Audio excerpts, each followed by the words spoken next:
യേശു എന്ന ദൈവനാമത്തിന് മഹത്വമുണ്ടായിരിക്കട്ടെ. വചനസന്ധിയിലേക്ക് എല്ലാവരെയും സ്വാഗതം ചെയ്യുന്നു. ഞായറാഴ്ചയുടെ വിശുദ്ധ എവങ്കേലിയോൻ പുസ്തകം ഇങ്ങനെ സാക്ഷീകരിക്കുന്നു. വിശുദ്ധ ലൂക്കോസിന്റെ സുവിശേഷം 2-ാം അധ്യായം 40 മുതൽ 52 വരെയുള്ള വാക്യങ്ങൾ. 48-ാം വാക്യം ഇങ്ങനെ സാക്ഷീകരിക്കുന്നു: മകനെ, ഞങ്ങളോട് ഈ ചെയ്തത് എന്ത്? കണ്ടാലും നിന്റെ പിതാവും ഞാനും വളരെ വേദനയോടെ നിന്നെ അന്വേഷിച്ചു കൊണ്ടിരിക്കുകയാണ് എന്ന്.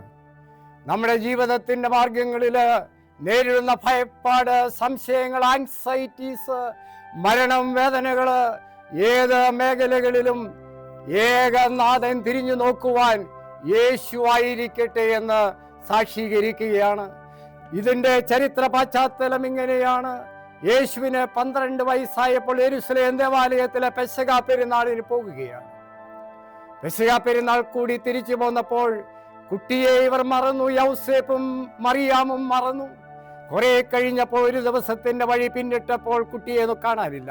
തിരിഞ്ഞ 3 ദിവസം തിരിച്ചു ചെന്നപ്പോഴത്രേ യേശു ദേവാലയത്തിന്റെ മധ്യേ അവിടുത്തെ മഹാപുരോഹിതന്മാരോടും ശാസ്ത്രിമാരോടും തർക്കിച്ച് ദൈവവചനം പറയുകയാണ്. ആ യേശുവിനെ കണ്ടുകൊണ്ട് മാതാവ് പറഞ്ഞ കാര്യമാണ്: മകനെ, ഞങ്ങളോട് നീ ചെയ്തതെന്ത്? കണ്ടാലും നിന്റെ പിതാവും ഞാനും വേദനയോടെ നീ അന്വേഷിച്ചു കൊണ്ടിരിക്കുകയാണ്.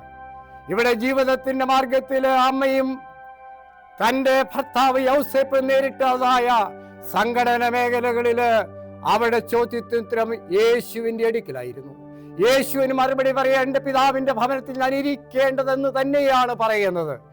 ആയതുകൊണ്ട് ജീവിതത്തിൻ്റെ ഏത് അന്ധകാര മേഖലകളിലും സംശയ മേഖലകളിലും സാക്ഷീകരിക്കുവാൻ, ആശ്രയപ്പെടുവാൻ യേശുവിനെ വിളിക്കണം. അവൻ്റെ അടുത്ത് നമ്മുടെ പ്രശ്നങ്ങൾ അവതരിക്കണം. അവനത് പരിഹാരം തരും. അവൻ മാത്രമാണ് പരിഹാരമെന്ന് ഓർപ്പിക്കുകയാണ്. 2018 തായ്ലാൻഡില് താം ലൂ ടാങ്കില് ഉണ്ടായതായ 15 കുട്ടികളെ കൊണ്ട് ഒരു കോച്ച് എക്സ്പെഡീഷനായിട്ട് ഗുഹയിൽ പോയി പെട്ടെന്നുള്ള വെള്ളപ്പൊക്കത്തിൽ ഗുഹയെല്ലാം വെള്ളം കൊണ്ട് നിറഞ്ഞു. രക്ഷയ്ക്കായി കരഞ്ഞപ്പോൾ ധാരാളം വിദേശത്ത് നിന്നും സ്വന്തം ദേശത്ത് നിന്നും സയന്റിസ്റ്റും ടെക്നോളജിയും പറയാനുള്ള ഉപദേശം കിട്ടിയിട്ട് ആർക്കും ധൈര്യമായിട്ട് ഇവർ രക്ഷിക്കാൻ സാധിച്ചില്ല. ഒരു ക്രിസ്ത്യൻ ഡൈവർ, അതായത് മുങ്ങൽ വിദഗ്ധനായ ഒരു ക്രിസ്ത്യാനി കണ്ണടച്ച് പ്രാർത്ഥിച്ചു, ഈ അവസരത്തിൽ ഞാൻ എന്ത് ചെയ്യേണ്ടതെന്ന്.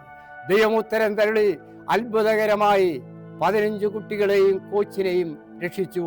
യേശുവിൽ അവയപ്പെട്ടതുകൊണ്ട് സദൃശ്യവാക്യങ്ങൾ പറയുന്ന പ്രകാരം 3:5 പറയുന്ന പ്രകാരം വിശ്വാസത്തോടെ കർത്താവിൽ നിങ്ങൾ ആശ്രയിപ്പീൻ, നിങ്ങളുടെ സ്വന്തം ബുദ്ധിയിൽ നിങ്ങൾ ആശ്രയിക്കരുത് എന്ന്. തലകൾ വണക്കി പ്രാർത്ഥിക്കാം. യേശു എന്ന ഞങ്ങളുടെ കർത്താവും ദൈവമേ, ഞങ്ങളുടെ ജീവിതത്തിൽ ഏതെങ്കിലും പ്രതിസന്ധികൾ നേരിടുന്നുണ്ടെങ്കിൽ, ആങ്സൈറ്റി ആകാം, ഭയപ്പാടാകാം, മരണമാകാം, അല്ലെങ്കിൽ വീട്ടിലുള്ള പ്രശ്നങ്ങളാകാം, സാമ്പത്തിക ബുദ്ധിമുട്ടുകളാകാം, ഞങ്ങളുടെ ആത്മീയ മേഖലയുള്ള സംഘടനകളാകാം, അവിടെയെല്ലാം നിന്നിലേക്ക് ഞങ്ങൾ നോക്കട്ടെ.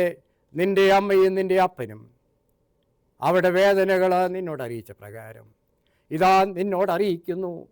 നാഥാ, വേദനിക്കുന്ന മനുഷ്യന് നീ നിൻ്റെ അമ്മയ്ക്ക് ഉത്തരം കൊടുത്ത പ്രകാരം ഞങ്ങൾക്കും ഉത്തരം തരട്ടെ. യേശു നിങ്ങളെ അനുഗ്രഹിക്കട്ടെ.